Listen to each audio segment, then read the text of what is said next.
আব্দুল্লাহ ভাই আজকে শাহপুরীর দ্বীপ ওই জায়গার ব্লগ কভার করছে লোকে এই জ্যাক ক্যামেরার জ্যাকই লাগায় নাই।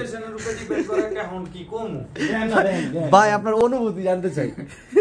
ভাই দুঃখে নিজেরে টুটুট লাগতাছে কি কম, মানে সারাদিনের ভিক্ষার চাল 21টাতে শেষ।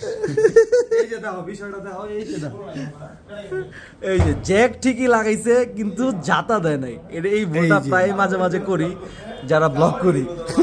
মানে এরকম একটা সুন্দর জায়গায় আপনি কভার করে আসার পরে কিভাবে ভাই শাহপুরীর দ্বীপ আমি এতবার আইছি, আমি শাহপুরীর দ্বীপে যাইনি। আর শাহপুরীর লাস্ট ওই জায়গাটা নাম কি অভি আসতেছি ভাই, অভি অনেক রকম অনেক কথা হইছি, সিচুয়েশনের উপরে ডিপেন্ড করে আসলে মোটো ব্লগিং এর কথাগুলো, বিভিন্ন জায়গার সুন্দর দৃশ্যের উপরে ডিপেন্ড করে।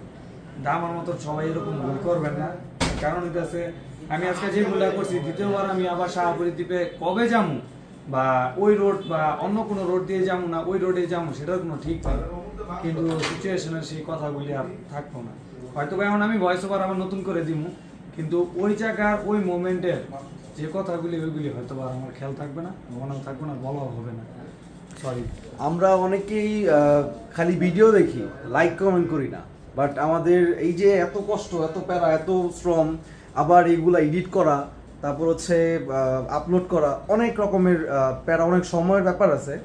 তো যারা ভিডিও দেখেন অবশ্যই লাইক কমেন্ট শেয়ার করবেন, আর যারা ইউটিউব চ্যানেল থেকে দেখতেছেন ইউটিউব চ্যানেলটাকে সাবস্ক্রাইব করে ফেলবেন। তো আব্দুল্লাহ ভাইয়ের এই জিনিসটাতে হচ্ছে আমারও খুব খারাপ লাগলো যে এত সুন্দর একটা জায়গায় এক্সপ্লোর করলো, এত সুন্দর সুন্দর মোমেন্ট ক্যাপচার করলো, বাট ভয়েসটাই আসলো না। তো এটা আমার সাথে অনেকবার ঘটছে, এই জন্য অনেক ভিডিওতে আমিও ভয়েস ওভার দিছি। তো এই ভুলটা সবাই একটু স্কিপ করে ট্রাই করবেন যারা মোটো ব্লগ করেন বা আদার্স ব্লগ করেন। তো আল্লাহ হাফেজ।